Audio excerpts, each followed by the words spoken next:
Praise the Lord, dear brothers and sisters in Christ. Welcome to our channel Lilies of the Valleys. ఈరోజు దేవుని వాక్యపు ధ్యానముగాను లూకా సువార్త 8వ అధ్యాయము 22 నుంచి 25 వచనములు మనం ధ్యానించినట్లయితే, యేసు ప్రభువారు తన శిష్యులతో కలిసి ఒక సరస్సు దాటుటకు దోణిలో ప్రయాణించుచుండగా గాలివాన ఎదురైనప్పుడు ఆ దోణి నీటితో నిండినప్పుడు ఎంతో అపాయకరమైన స్థితిలో వారు ఉన్నప్పుడు శిష్యులు యేసు వద్దకు వచ్చి, ప్రభువా మేము నశించిపోతున్నాము అని చెప్పగా, యేసు ప్రభువారు ఒక గాలివానను గద్దింపగా అది నిమ్మలమాయెను. అయితే యేసు ప్రభు వారి శిష్యులను అడుగుతున్నారు, మీ విశ్వాసం ఎక్కడా అని. అలాగే దేవుడు మనల్ని అడుగుచున్నాడు, మీ విశ్వాసము ఎక్కడా అని. మనము కష్టములు శోధనల్లో వెలుచున్నప్పుడు మనము ఎంతగానో భయానికి అవిశ్వాసానికి గురి అవుతూ ఉంటాము. అలాంటి పరిస్థితుల్లో మనము దేవుని వాక్యాన్ని మరవకుండా మన హృదయంలో పెట్టుకొనుటకు మనకి దేవుడు సహాయము చేయలాగున మనము శోధనలోకి ప్రవేశించకుండా ఎల్లవేళ నిత్యము ప్రార్థించేవారుగా మనము ఉండాలి.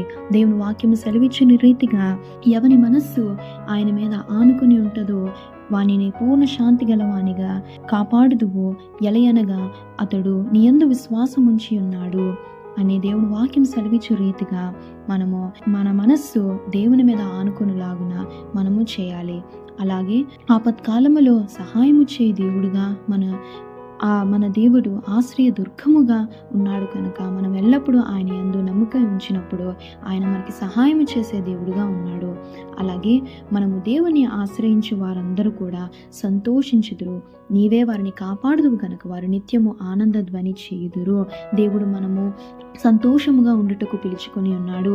ఎలా అనగా rejoice in the lord always, again I say rejoice in the lord always అని దేవుని వాక్యం సెలవిస్తుంది. కాబట్టి మనము ఎప్పుడు కూడా ఒక బాధకి, ఒక దుఃఖములు, ఆ చీకటిలో, అంధకారంలో మనం కూర్చొనకూడదు. కానీ మనకి నిత్యానందము దయచేయు దేవుని వైపుకు మనము చూడగా మన హృదయంలో ఉన్న ఒక వేదనంతా కూడా దేవుడు కొట్టివేసి ఒక దుఃఖ వస్త్రము తీసివేసి ఎంతో సంతోషముతో సంతోష వస్త్రమును దేవుడు మనకు దయచేయడానికి ఇష్టపడుతున్నాడు.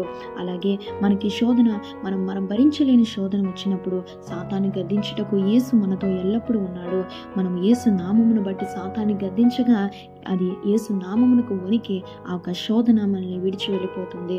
కాబట్టి ఏమాత్రము కూడా భయపడక విశ్వాసంతో జీవించలాగిన దేవుడు మనకి సహాయము చేయును కాక. ప్రార్థించుకున్నాము. పరిశుద్ధమైన తండ్రి, నీకే లెక్కలేని స్తుతులు స్తోత్రములు తండ్రి. నాయన మేము భరించలేని శోధన అయితే నువ్వు మాకు ఇవ్వవు. అయితే ప్రభా ఆ శోధనల నుండి నాయన యేసయ్య బయటకు రావుటకు నీవు మాకు మార్గమును తెరిచే దేవుడవు కనుక నాయన ఆ శోధన సమయంలో తండ్రి నీ వైపు తిరిగేవారుగా, నీ వైపు చూచేవారుగా మమ్మల్ని చేయమని ప్రభా నాయన గొప్ప విడుదలతో విజయముతో మేము మా యొక్క సాక్ష్యాన్ని ఈ లోకములో నీ కొరకు పంచుకొనులాగున మీ సహాయము దయచేయమని యేసయ్య నామమున అడిగి వేడుకొని పొందుకొనుచున్నాము తండ్రి. ఆమేన్.